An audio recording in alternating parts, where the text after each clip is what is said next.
All right, so we're diving deep into PayPal today. Oh, yeah.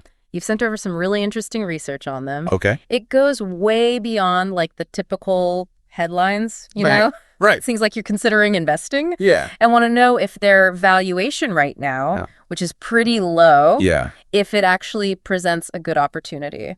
Specifically, can PayPal reach that $246 price target and kind of get back to its peak? You know? Right. There's a lot to unpack here, from their new stablecoin to a surprising move into advertising. Yeah, there's a lot going on with them for sure. Yeah. It's definitely an interesting time for PayPal. Okay. They're making some pretty bold moves that could really pay off. But there's also some risks involved, so you have to consider that. Okay. Let's start with that valuation gap you mentioned. Okay, so their price to earnings ratio right now is around 20. Okay. Significantly lower than their historical average of 43. Right. So what does that tell us? Well, it suggests that the market might be undervaluing them. Okay. But it also means that investors aren't fully convinced about their future growth prospects. I see. To really understand why we need to take a close look at their strategic initiatives and see if they have the potential to really make a difference, move the needle. Okay, got it. Yeah.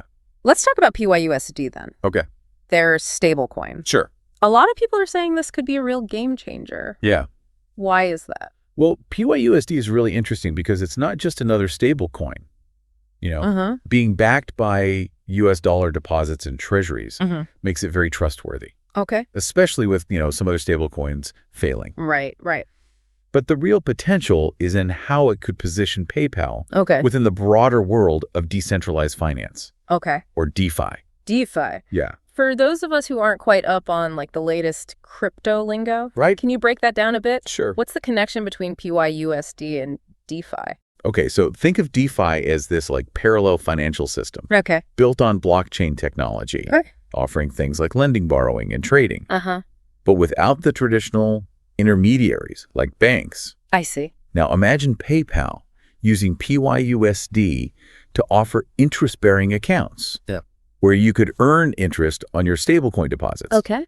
Or picture them facilitating loans that are backed by crypto assets. Interesting. This is where things get really interesting for PayPal. Okay. They could tap into a whole new market of users who are looking for these kinds of services. So PYUSD isn't just about making transactions easier. No, not at all. It's about potentially becoming like a major player in this whole new financial ecosystem. Exactly. That could be huge for them, right? Absolutely. And it's not just speculation either. Yeah. We're already seeing other companies in the crypto space generating significant revenue from DeFi services. Okay, so that's PYUSD and the DeFi angle. Right. What about this like foray into advertising? That seems like a pretty big shift for PayPal. It might seem surprising at first. Yeah. But think about the data that they have access to. Okay.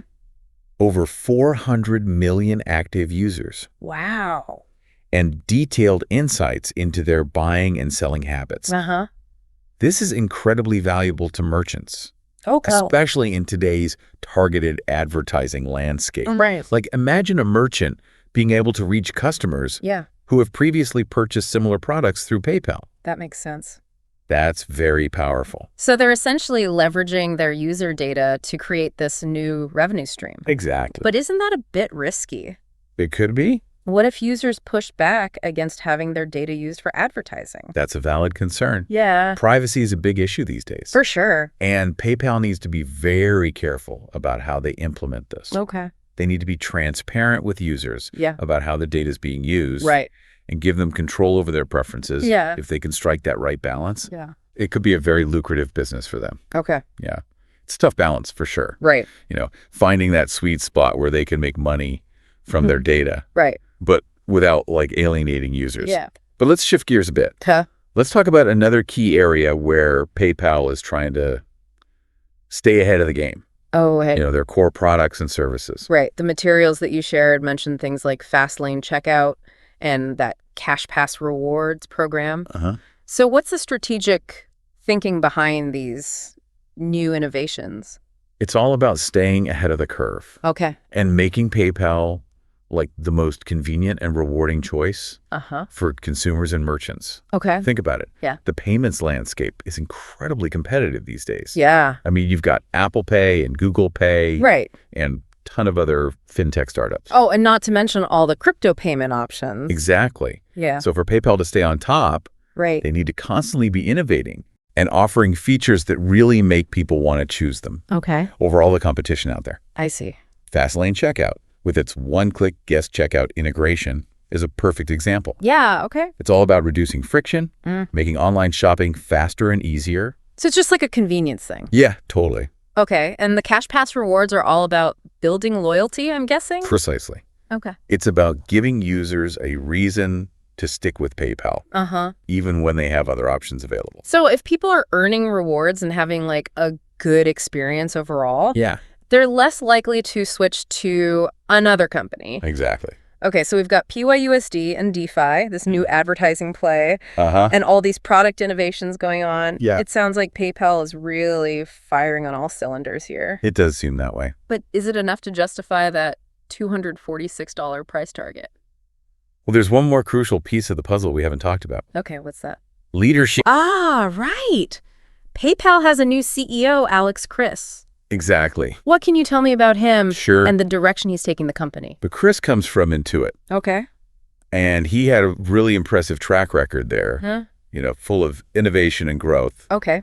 And what's really interesting is his focus on empowering small businesses.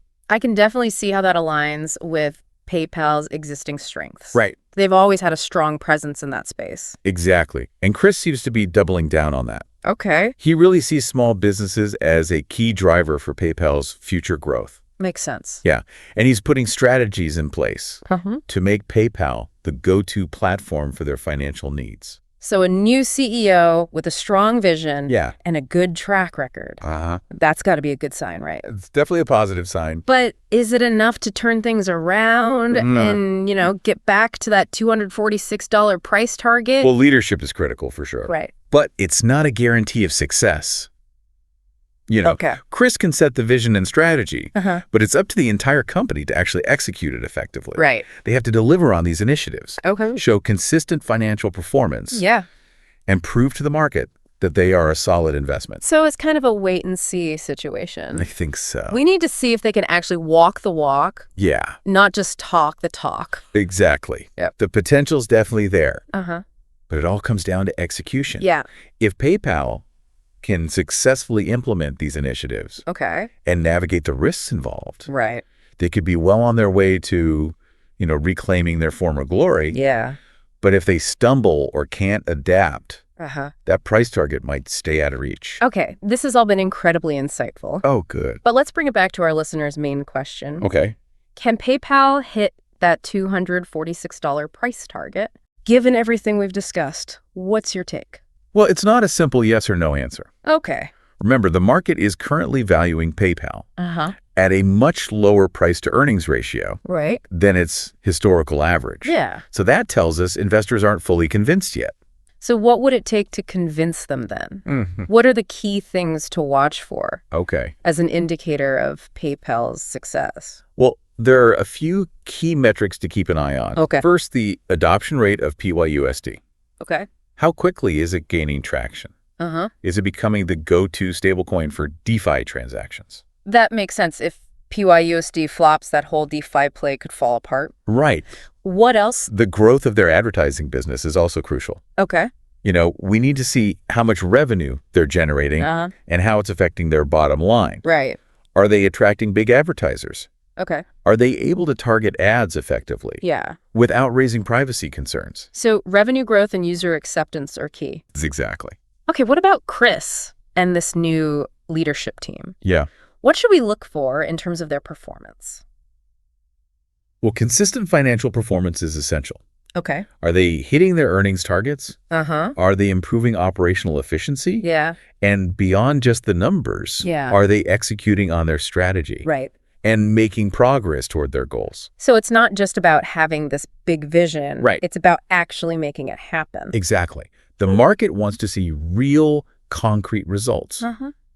If PayPal can deliver on these things, then that price target might not be out of reach. Okay. But if they struggle, that gap in their valuation might just stick around. This has been super helpful. Glad to hear it. I feel like I've gone from knowing a little about PayPal to really understanding their direction and what's going to make them successful. That's great.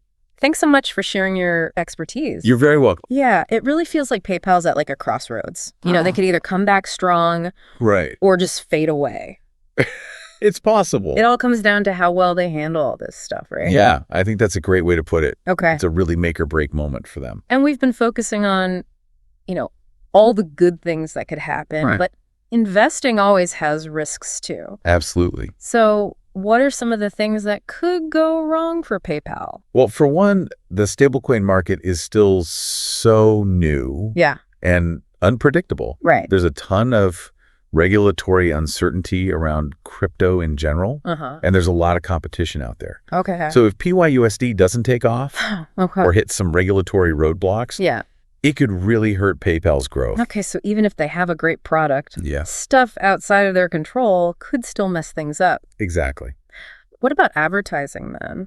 Okay. We talked about privacy before. Right. But are there other challenges there too? For sure. Okay. The world of advertising is always changing. Yeah. And people's feelings about targeted ads are changing too. If users start rejecting personalized ads, it could really hurt PayPal's revenue there. I see. They really have to be careful. Okay. And stay on top of things when it comes to privacy and data security. Makes me wonder, if these big bets don't work out, do they have a plan B? That's a good question. Yeah. Do they have a fallback plan if things don't go as expected? Right. Something to consider as you look into things more? Well, this has been incredibly insightful. I'm glad you think so. I feel like I had a little knowledge about PayPal walking in. Yeah. But now I really get their plan. That's a good. And what it'll take for them to be successful. Well, that's great to hear. Thank you so much for sharing your expertise with me. You're welcome. Happy to help. And to you, dear listener, I hope this deep dive has given you a much better picture of PayPal's future. Right. They're definitely not just sitting around. No, they're not. They're taking risks and making big moves to stay competitive. For sure. But like with any investment, there's potential for reward, but there are also risks. You got it. The key things to remember here are to watch those metrics we talked about. Okay. PYUSD, adoption, advertising revenue, and their overall performance.